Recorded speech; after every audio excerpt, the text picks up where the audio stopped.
Hey guys, I'm Cameron Morris, and this week's comic of the week is Red Knight, A Knight Without a Sword.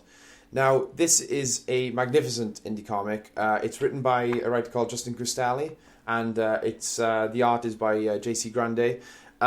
It's basically the story of a superpowered person who wants to be a superhero in a world where superheroes do exist, but they have to kind of register. They have to register with the government, and they have to be chosen to be superheroes. And as a kid, he fantasized about being a superhero, so he refuses to, let this stop him being a superhero. So he's more of like a illegal vigilante.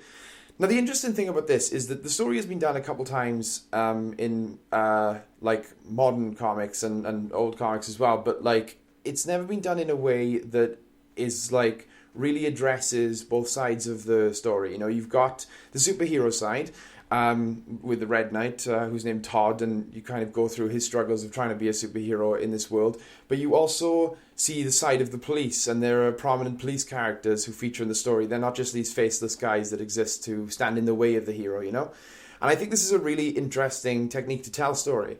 Now, the book that I'm holding here is the trade paperback. It's coloured, which is nice because the original comics were in black and white, and then they went back and recoloured them for this trade paperback.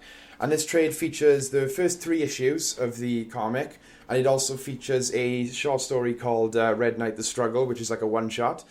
Now, the cool thing about this is that it was actually based off a novel written by Justin Cristali. It was a novel first, and then he turned it into a comic book, and it's an ongoing series. And if you would prefer to read it in issues as opposed to buying the trade paperback, and you don't mind reading in black and white, which I don't personally mind, I think it looks just as good, then you can buy the issues at Primal Paper Comics. But this trade paperback is actually available on Amazon, so that's really interesting, considering it is such an indie comic. A lot of indie comics you kind of jump through hoops to get, whereas this one is available on Amazon. Now, I do want to speak about the art a little bit. The art is probably one of the best things about this comic because it's so unique.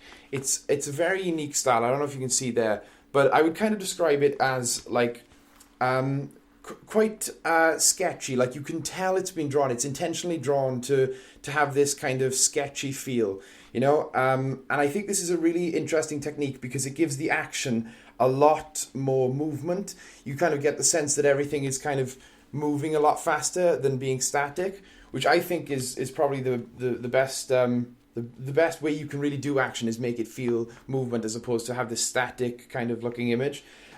So yeah, that's Red Knight Without a Sword. This is my recommendation for this week. I highly recommend you check it out. If you want to just buy the first issue and see, if you like it, you can buy that on Primal Paper Comics. But if you want to buy the full trade, it's available, like I said, on Amazon, and it's in colour on Amazon. Check back next week for another comic of the week. And remember, you can follow me on Twitter at Cameron P. Morris, and you can subscribe to the channel for more videos such as this one.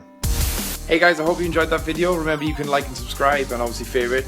And if you want to get any merchandise, we have a shop. The links are all in the description to where you can buy some awesome t-shirts. And be sure to check out other videos coming out later this week and later on for the rest of the year, because there's going to be some good comic stuff and obviously some other stuff, but comic stuff mainly because that's the best.